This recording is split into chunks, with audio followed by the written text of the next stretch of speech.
Good morning, you beautiful people. I hope you guys are having a wonderful day today. This will be a spoiler-free campaign review, and I will show you gameplay, but this is all going to be pretty generic gameplay of generic missions. I'm not going to show you the more interesting missions or the more interesting gameplay because that's obviously kind of a gameplay spoiler, but I want to talk about this game and I want to propose a question to you. The first question is, do you guys want to see like a let's play of this? Because I have the week off of work and I can totally let's play this for you guys. So I'm going to put this video up right away, and I will put up in the top right hand corner a little post thing that you can vote on, a little poll, there you go, a little poll that you can vote on if you want to see Doughnuts play through this with you guys. But anyway, let's talk about this campaign. This campaign is one of the most interesting campaigns of the entire Call of Duty franchise. I don't know, I'm not ready to say that it's one of the best campaigns ever, but I think this is definitely one of the most entertaining campaigns ever. There are so many things in this campaign that took me by surprise, that just were so entertaining to think about, to experience, and to look at. And you'll know what I mean when I say that stuff. All I'm gonna say is when you get to the mission Clean House, prepare for an experience, because man, that's a great mission. That might be one of the best missions ever in Call of Duty, I will say that. That blew me away. However, looking back at the campaign, there are several different changes, dramatic changes made to the core gameplay that is really interesting to see. I don't know if it's better or worse yet, and don't get me wrong, you still have those classic Call of Duty campaign style missions. Obviously, all the gameplay you're seeing behind you is what I would classify as that classic Call of Duty. Oh, the enemies are coming from this way, or oh, we need to progress through these buildings and go over here and all that stuff. So there's still that stuff, but this Call of Duty, more than any other Call of Duty that I can think of off of the top of my head, has a lot more, I'm gonna say, gimmicky moments, but they're not in a negative context. This gimmick is really, I think, Infinity Ward trying to immerse you on a different level than Call of Duty has recently. I think this Call of Duty was made for the express purpose, is that how you say it? For the intended purpose to allow you to see what it's like to be in certain situations. And they base gameplay around situations rather than basing situations around gameplay. That's probably the best way I could describe it. There are certain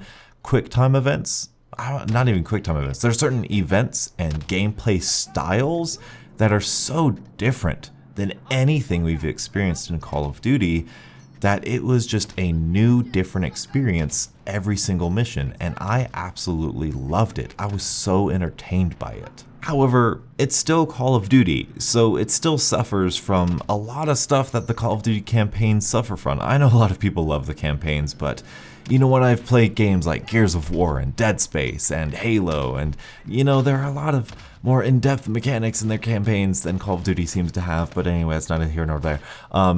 You know, there's not a large enemy variety, you know, they're just the same type of enemy, and while they sometimes are presented in different factors, I'll say that as a little bit of a thing, which is very entertaining.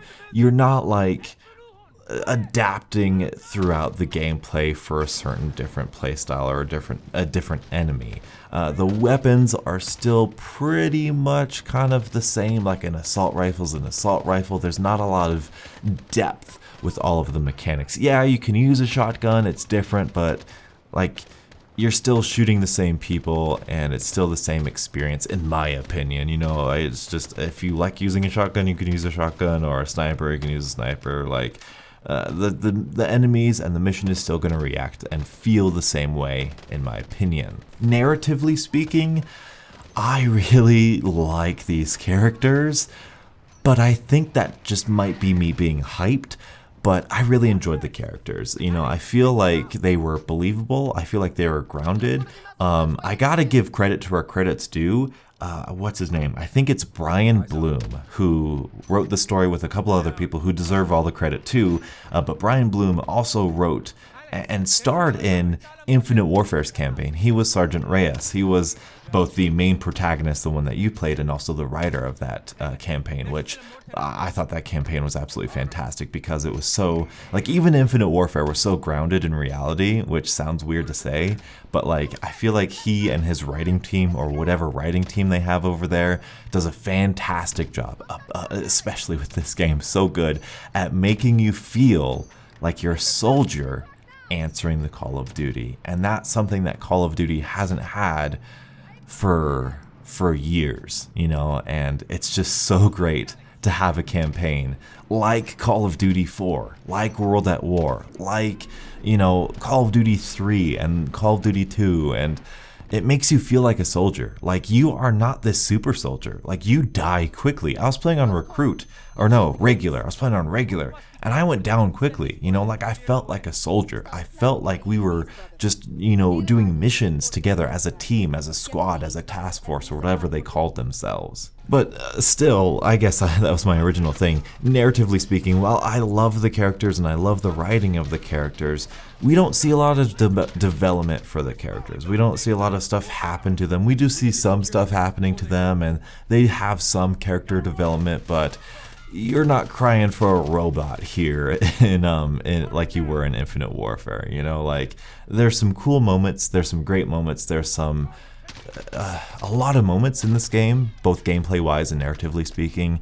I would describe them as heavy. Like, wow, that was brutal. Like, I that's kind of uncomfortable. That's heavy. That's not pleasant, but it was incredibly entertaining to think about and incredibly sort of eye-opening and intriguing to think about. And so I think that was their purpose, and I think that's intended, and I think that's exactly why they did certain things with this campaign, and I absolutely appreciate them for it because I feel like it's really authentic, and I think that's the thing too. Nothing is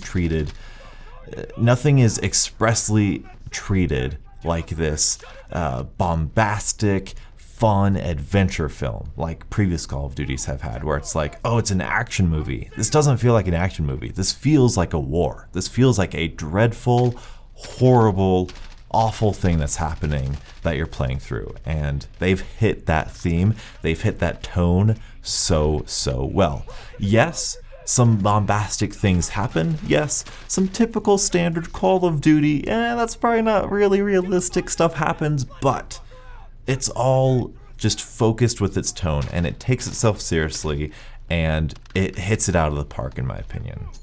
And this is the first campaign in quite a while, since like Modern Warfare 2, I'll say, where after I finished it, immediately I was like, nope, there is no exception, there is no way, we absolutely need, there's no excuse, we need a Modern Warfare 2. And I know that sounds pretty weird to say, but the ending of this, the way the story goes, you need to make another Modern Warfare. I don't care if it's just DLC for this game, Infinity Ward, you need to fulfill the promise you made with the ending of this, because that needs to happen. Because, okay, let's do a tiny little spoiler thing here. Spoilers cut to, this time if you don't like spoilers, I'll try to say it really fast. At the end of the campaign, there's a lot of hints, and there's a lot of, I will say, just ham-fisted fan service to you that is telling you, hey, we're gonna pay this off in the next game. So Infinity Ward, you need to pay that off in the next game, because there needs to be a next game. And so, okay, now spoilers over, spoilers are done, we're done with that. So next thing I want to talk about is a concern that I had with this game is that Infinity Ward said that there's gonna be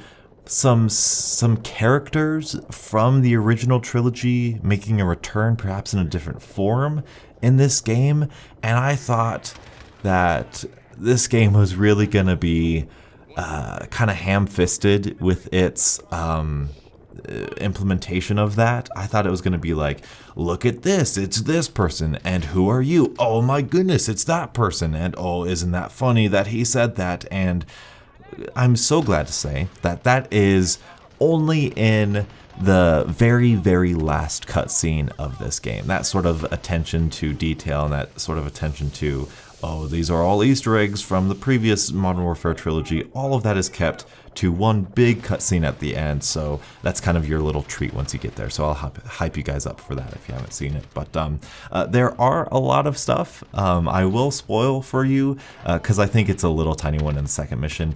Captain Price, the new Captain Price in the second mission, don't worry, it's like 5 minutes into the game.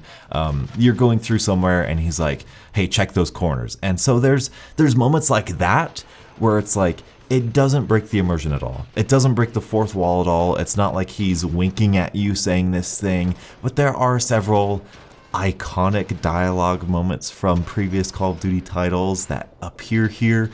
It's a nice little moment. It's very inoffensive, and to me, I think it's really entertaining, and I absolutely just love that stuff because it brought a smile to my face because I absolutely love that trilogy. But anyway, I thought it was really, really well done. I absolutely adored this campaign. I think it did so much right in terms of the philosophy and the tone of it. I would love to see more depth in the gun mechanics. I would like to see more depth in the enemy mechanics, but I don't know exactly how Call of Duty can do that. But as of right now, I love the tone of these missions. I could play, like I said, Clean House is I could take a whole campaign of that. Like seriously, that's a fan-freaking-tastic experience that's just, it's heavy.